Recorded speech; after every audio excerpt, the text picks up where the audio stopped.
Assalamualaikum warahmatullahi wabarakatuh. Kami dari kelompok 1 akan mempresentasikan makalah yang berjudul Strategi Operasi untuk memenuhi tugas mata kuliah Manajemen Operasi B. Perkenalkan, pemateri 1 Fatimatuz Zahra NIM 4318059. Pemateri 2 Wanda Syarolina NIM 4318005. Pemateri ketiga Gina Melia NIM 4318129. Definisi strategi operasi manajemen operasional.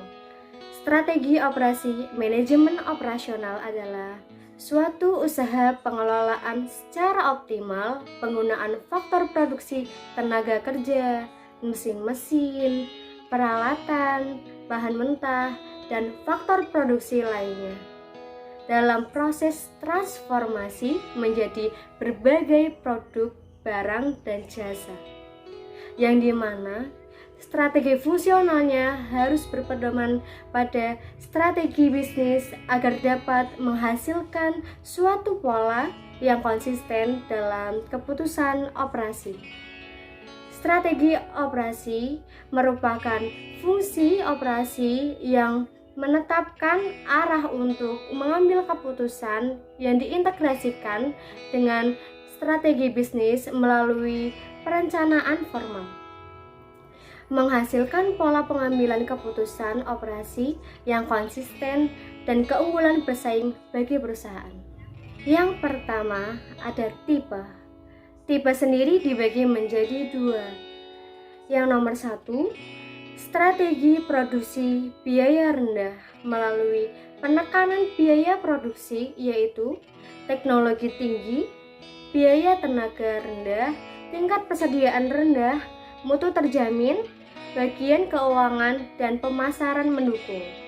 Untuk yang kedua, strategi inovasi produk dan pengenalan produk baru, yaitu harga bukan masalah dalam pemasaran, fleksibilitas dalam pengenalan produk baru. Yang selanjutnya ada perencanaan pabrik.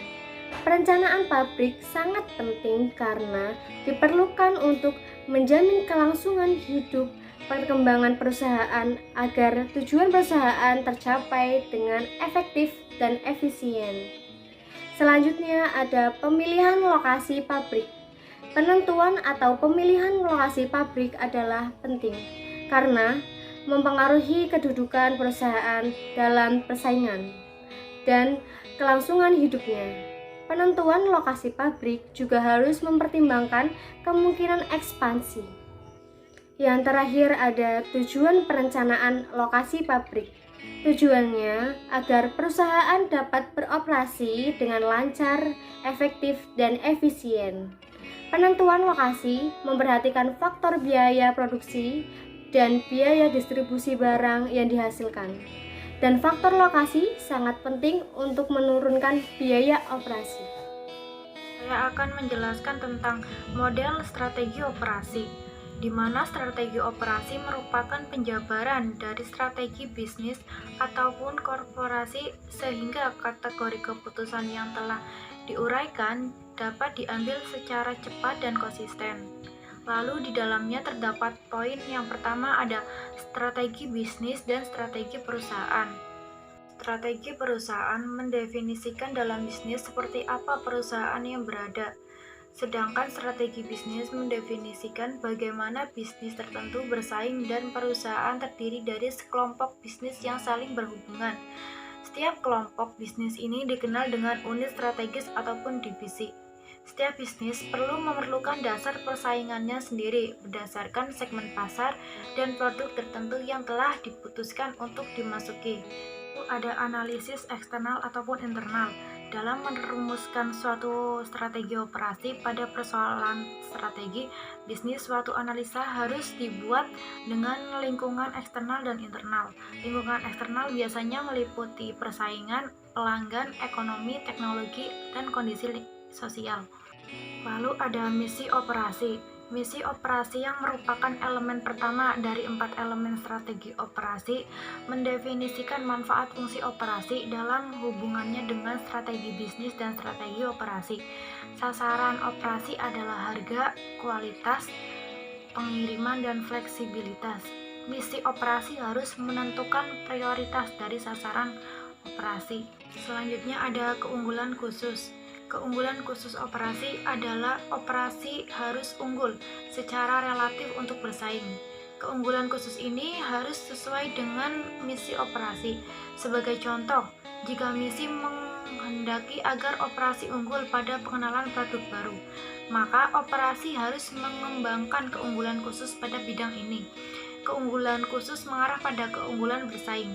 Hingga inti strategi operasi pada umumnya, bisnis yang berhasil dapat menentukan suatu keunggulan khusus dan mereka bekerja keras untuk melindungi keunggulan itu.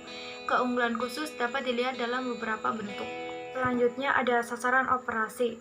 Sasaran dalam operasi harus dinyatakan dalam bentuk kualitatif yang spesifik dan dalam bentuk yang dapat diukur.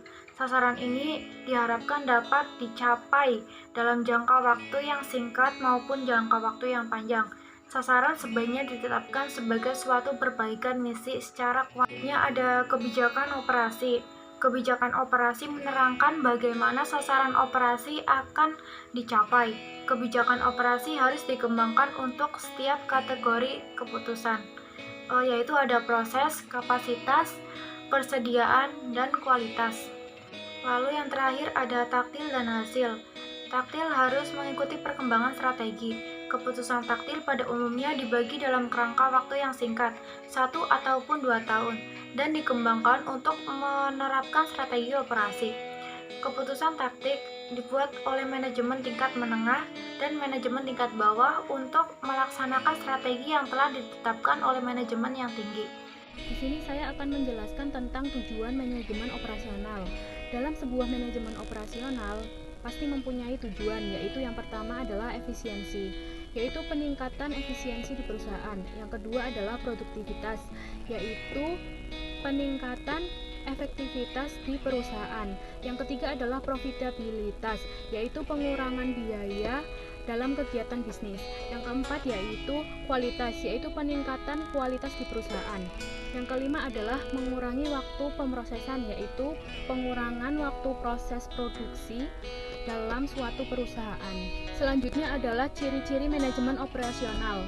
Fitur manajemen menurut Julian Yamit 2003 adalah memiliki tujuan yang menghasilkan barang dan jasa.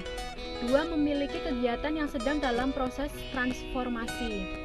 Yang ketiga adalah keberadaan mekanisme yang mengontrol operasi. Berikutnya ada fungsi manajemen operasional. Ada beberapa fungsi manajemen operasional, diantaranya yaitu 1. Fungsi perencanaan. Selama perencanaan, manajemen operasi menentukan tujuan subsistem operasional organisasi dan mengembangkan program, pedoman, dan prosedur yang diperlukan untuk mencapai tujuan itu. Fase ini mendefinisikan peran dan fokus operasi, termasuk perencanaan untuk penggunaan sumber daya produksi. Yang kedua ada mengatur fungsi. Dalam organisasi, manajemen menentukan 1. Grup, bagian, departemen dalam subsistem operasional untuk mencapai tujuan organisasi. Manajer operasi juga menentukan persyaratan sumber daya yang diperlukan untuk mencapai tujuan operasi dan mengatur kekuatan dan tanggung jawab yang diperlukan untuk melaksanakannya. Yang ketiga ada fungsi gerakan. Manajemen ini memiliki fungsi yang dilakukan oleh manajemen, pemantauan dan motivasi karyawan untuk melakukan tugas. Lalu yang keempat ada fungsi kontrol. Manajemen operasional memiliki fungsi mengembangkan standar dan jaringan komunikasi yang diperlukan untuk organisasi dan mobilisasi sesuai dengan tujuan yang direncanakan dan tercapai. Lalu ada ruang lingkup manajemen operasional. Ada beberapa aspek yang terkait erat dalam bidang manajemen operasional, termasuk yang pertama adalah aspek struktural, yaitu aspek yang berkaitan dengan pengaturan komponen yang membangun sistem manajemen operasional yang berinteraksi atau sama lain.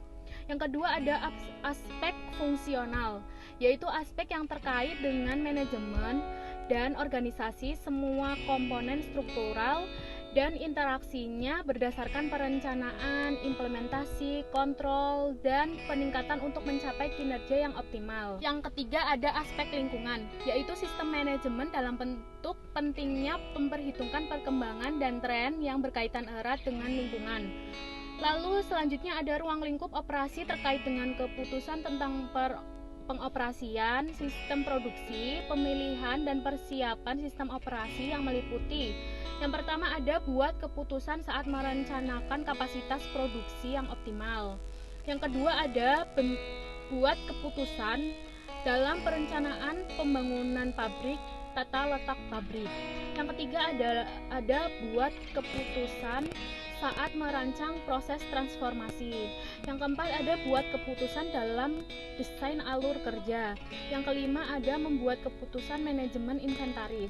Yang keenam ada membuat keputusan dalam manajemen proyek. Yang ketujuh untuk kontrol dan pemantauan kualitas. Dan yang kedelapan untuk pemeliharaan produk pabrik.